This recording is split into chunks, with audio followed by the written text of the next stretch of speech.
திமுக ஆட்சியில் 7,671 கோடியை கோவில் நிலங்கள் மீட்கப்பட்டிருப்பதாக ஒரு அண்மை செய்தியை தற்போது பார்த்து வருகிறோம். கூடுதல் விவரங்களோடு இணைகிறார் செய்தியாளர் பாரிகார்த்திக். வணக்கம் பாரிகார்த்திக், விவரங்கள். வணக்கம்.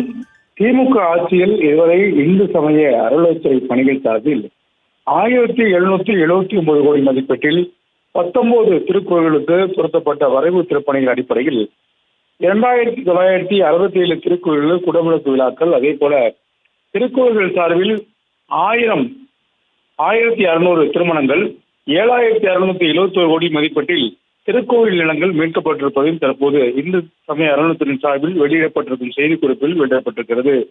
ஏற்கனவே கோவில் நிலங்கள் குத்தகை என்ற பெயரில் 11 ஆண்டுகளாக பல தனியார் அமைப்புகளும் தனிமனிதர்களும் இருந்து வந்தது.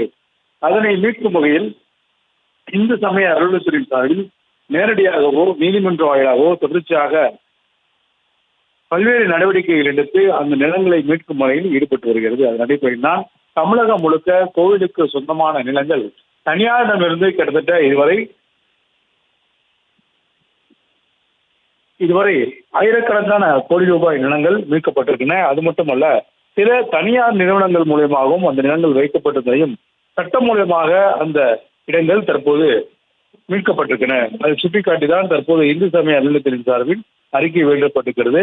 இந்த அறிக்கையின் அடிப்படையில் 7,678 கோடி மதிப்புடைய திருக்கோவில் நிலங்கள் தற்போது மீட்கப்பட்டிருப்பதாக தகவல் கொடுக்கப்பட்டிருக்கிறது.